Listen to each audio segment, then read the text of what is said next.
Friends, let's go ahead and settle right into our practice. On Wednesdays, we have been inspired in the Spokane Sangha by one of our Sangha members, Christopher, who started Zen's Days on Wednesdays years ago. And we started reading Zen Masters, the work of Zen Masters, Suzuki Roshi, Joan Halifax, and now we're reading the work of Thich Nhat Hanh.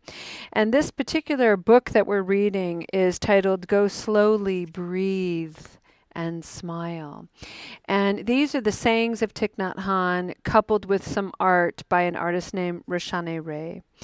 And so we take a minute to allow the wisdom of Thich Nhat Hanh to settle in as we quietly contemplate his teaching. But before we begin, I'd like to set an intention for our practice today. And I'd like to share with you a token of mindfulness. These are available on the Soul Center website. And they're little Julia-isms, little phrases that I say that have really guided my practice. They stick in the mind. And this one is practice makes practice. You know, and we invite our practice to be perfect, just as it is. Practice makes practice.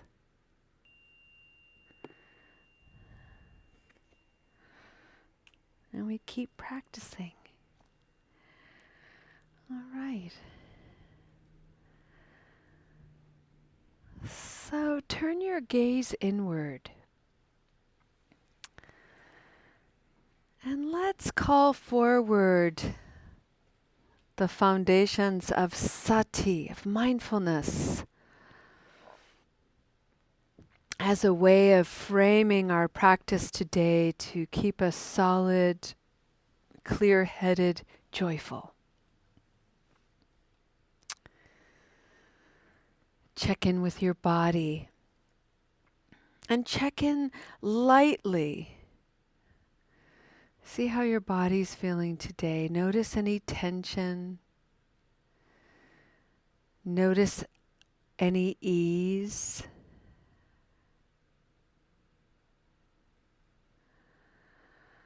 Take a moment maybe to acknowledge the ways your body is working on behalf of you, often without your awareness or even consciousness. Amazing. Check in with your mood. And if you're Sherpa-ing any heavy emotions, maybe you can take the weight of that off entirely for this next hour. And if you can't, or if you don't want to, maybe you can shift the weight a little bit so it gives you a little bit of relief. Play with that a little bit. If you're not sure about your mood, I find that just touching into my heart space is helpful. Left hand on the heart.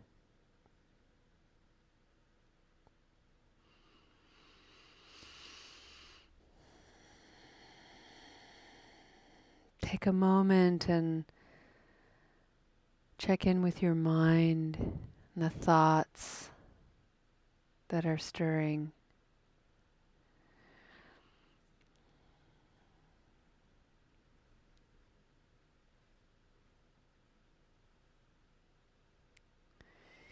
If you're new to Recovery Dharma and you're new to meditation, you might be having thoughts that, oh, I'm not a very good meditator. I can't keep my mind still. Maybe if you're a long-term practitioner, you have those thoughts still that, man, I must be the worst Buddhist ever. And those are just curious fictions. They might be true, Probably not the whole truth, though.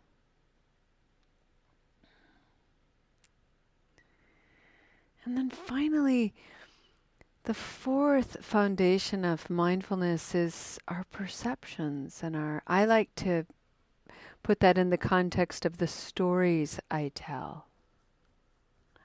Stories I tell about myself, the stories I tell about other people. I might have a sensation in my body that stirs a mood, maybe an anxiety. And coupled with that mood, coupled with that emotion is maybe a thought like, oh no, I wonder what this is. There's a thought. And then the next thing I know, my mind is racing to fill in the uncertainty with the whole story. And my imagination is quite sound and creative. So in this foundation of perception and storytelling, I can have quite a symphony of characters and scripts. I can entertain myself in the privacy of my own mind for hours and hours and hours. It's just wonderful to just pause a moment and smile and say, wow, would you look at that? Look at all that noise. Maybe put it down. Helps me take a deep breath to put it down.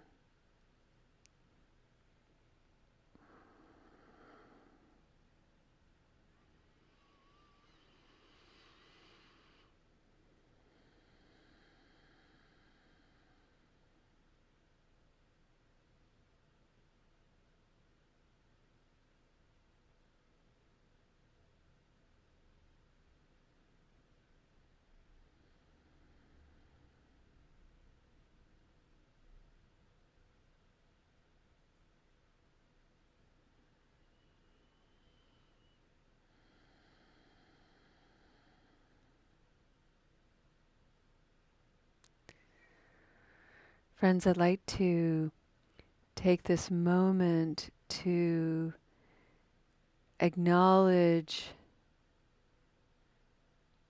the extraordinary effort and courage to come to a Recovery Dharma meeting. The intention that we have to understand our habit energy and to shift our relationship to habit energy that limits our capacity to enjoy life. It limits our capacity to radiate our magnificence. I'd like to acknowledge the understanding that we gain by taking this time to practice.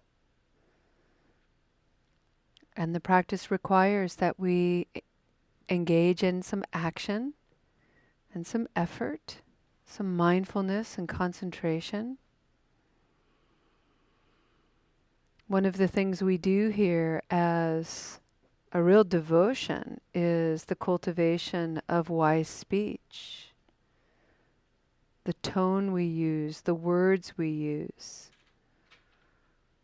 all of it together changes the course of our lives. And this, my friends, is the way we dance the Noble Eightfold Path.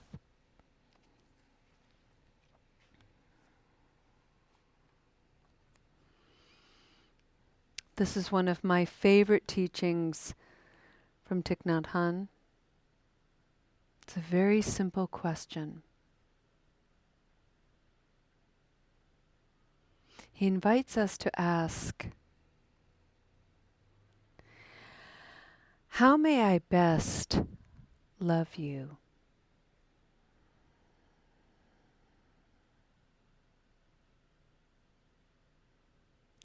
How may I best love you?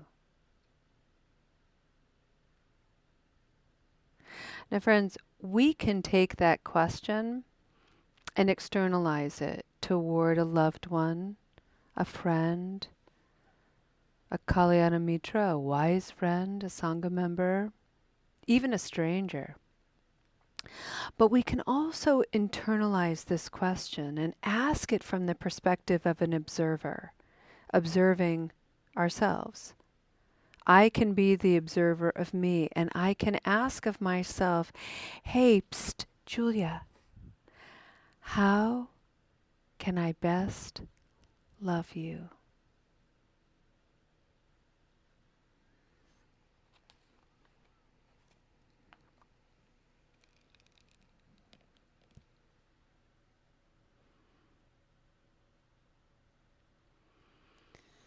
Thich Nhat Hanh writes, have you ever looked into the eyes of your beloved and asked deeply,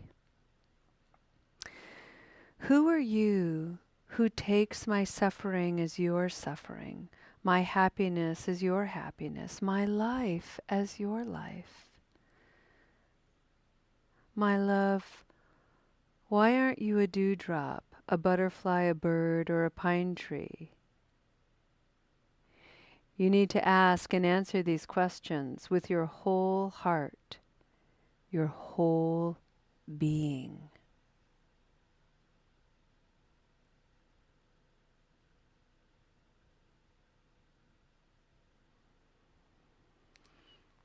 This is an invitation now to take this question, how may I best love you, to someone.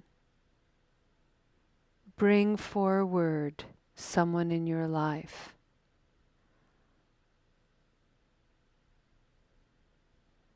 And this is someone close, because the guidance of Thich Nhat Hanh is suggesting to look at somebody who is beloved. And in their quality, in that beloved quality, this is someone who you recognize suffers with you, enjoys life with you, is bewildered and confused and confident and caring with you.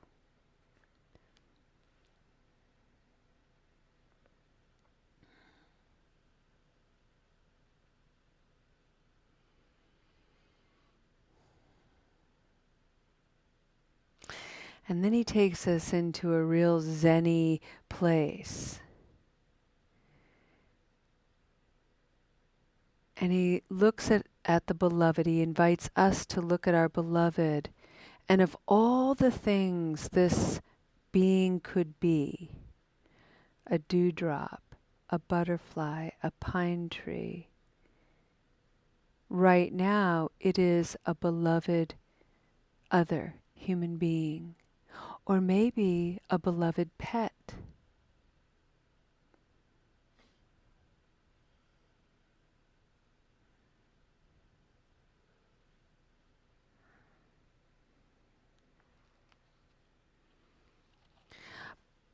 By asking the question and infusing that question with a sense of wonder and curiosity, why, my beloved, aren't you a dragonfly or a bird? By asking the question, there's an invitation here to now look at another sentient being. What is my relationship to this sentient being that wants the conditions of ease and peace and does not want the conditions of suffering, just like me? And how can I interact with that other sentient being with a quality infused with the question, how may I best love you?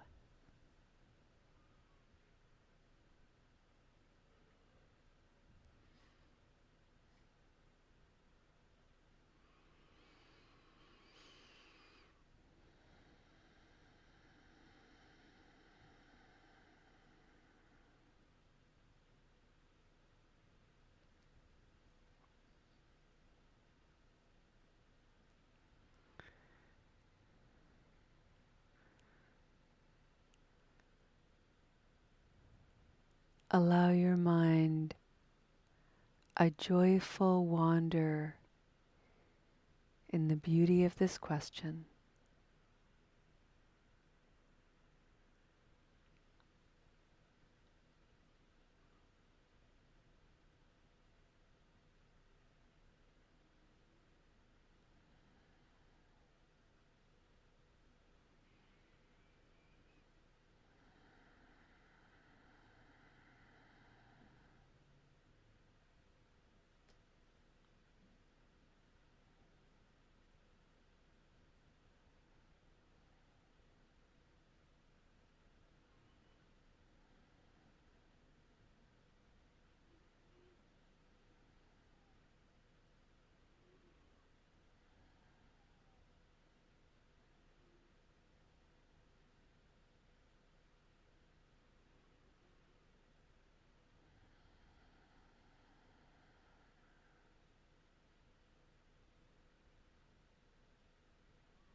Your more global organization, you can join the summit online.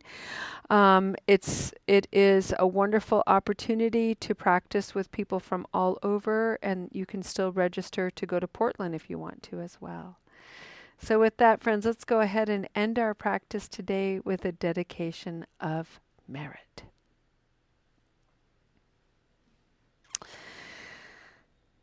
You know, what's coming alive for me in this moment is an answer to the question, how may I best love you? And if I'm going to turn that toward myself, certainly attendance in this practice and being able to share this sacred space with all of you as practitioners, it is such an act of love to me to bring myself here, to practice with you, to be present to everyone, to be so inspired and motivated to keep going and to keep delving in to understanding my relationship to my own patterns and habits. I'm so incredibly grateful. And because I get to practice on such an impeccable level with all of you, it then gives me so much space and freedom to take that question and really externalize it. How may I best love you?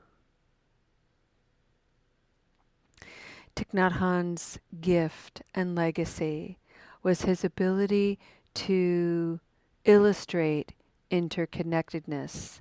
The only reason why I'm not a pine tree is based on just a few different changes in the constellation of my organic matter. That's it. but our foundations are the same. We are dependent upon the same things, and therefore I can learn how to better love a pine tree or a dewdrop or a strawberry or a bachelor button and so on. The options, like Mark was saying, the ways in which I can express my love are infinite. Take that in today, and may your steps upon this good earth be ones of love that you give and love that you receive. We'll end our practice with a few mantras of loving kindness. May you be at peace. May your heart remain open. May you awaken to the light of your true nature. And may you be a source of healing for all beings. Thank you for your beautiful practice today. Have a glorious day. We'll see you next time. Namaste.